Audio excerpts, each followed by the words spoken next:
নমস্কার, স্বপ্নাবিক নিউজ নেটওয়ার্কে স্বাগত। অফিস টাইমে প্রতিদিন সময় মেলে না ট্রেন। দীর্ঘদিন ধরে যাত্রী হয়রানির প্রতিবাদে বুধবার অবরোধের জেরে থমকালো শিয়ালদহ ডায়মন্ড হারবার শাখায় রেল চলাচল। বিক্ষোভকারীদের অভিযোগ, শিয়ালদহ দক্ষিণ শাখায় নির্ধারিত সময় চেয়ে দেরিতে ট্রেন চলাচল নিত্য নৈমিত্তিক ঘটনা হয়ে দাঁড়িয়েছে। এর আগে স্টেশন কর্তৃপক্ষকে বারংবার জানিয়েও পরিস্থিতির কোনো উন্নতি না হওয়ায় অবশেষে এদিন নিত্রা এবং মগরাহাট স্টেশনে রেল অবরোধে সামিল হলেন নিত্যযাত্রীরা। যদিও এই গোটা ঘটনায় সাধারণ মানুষকেই দায়ী করছে রেল কর্তৃপক্ষ। তারা জানান, যাত্রীদের উদাসীনতার জন্য বহু ক্ষেত্রে সময় মতো রেল গেট বন্ধ করা যায় না, যার ফলে ধীরে ধীরে পিছতে থাকে গন্তব্যে পৌঁছানোর সময়। শেষ পাওয়া আপডেট অনুযায়ী রেল আধিকারিকদের আশ্বাসে অবরোধ উঠে গেলেও এখনো স্বাভাবিক হয়নি পরিষেবা। তীব্র বিস্ফোরণে কেঁপে উঠল এলাকা, গুরুতর জখম প্রায় 20 জন। ভয়াবহ দুর্ঘটনার সাক্ষী উত্তর দিনাজপুর জেলার ডালখোলা থানার কুদুরগাছি এলাকা।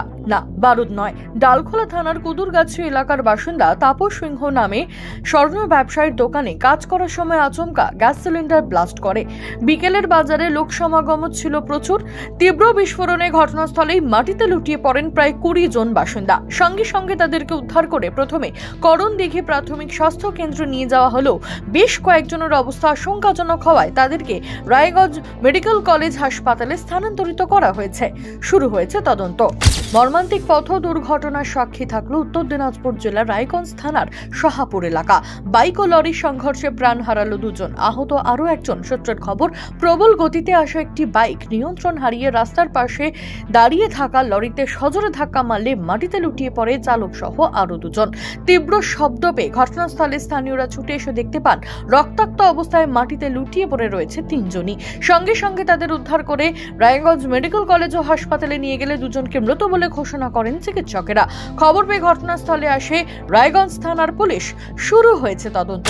মুম্বাইগামী হাওড়া CSMT এক্সপ্রেসের দুর্ঘটনায় আহতদের তালিকায় রয়েছেন চাঁচল 1 নম্বর ব্লকের দেবীগঞ্জ গ্রামের বাসিন্দা রাজু শেখ।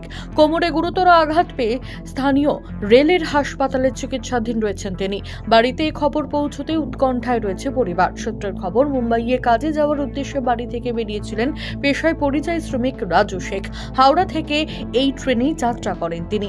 অভাবের সংসারে কিভাবে চিকিৎসা হবে তা ভেবে উৎকণ্ঠায় পড়েছে পরিবারের সদস্যরা। সরকারি সাহায্যের আবেদন জানাচ্ছেন তারা। তানুজান, স্বপ্নাবিক নিউজ, মালদা।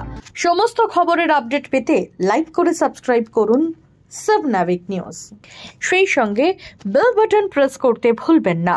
আপনাদের একটা সাবস্ক্রিপশন আমাদের জন্য অত্যন্ত মূল্যবান। জয় হিন্দ।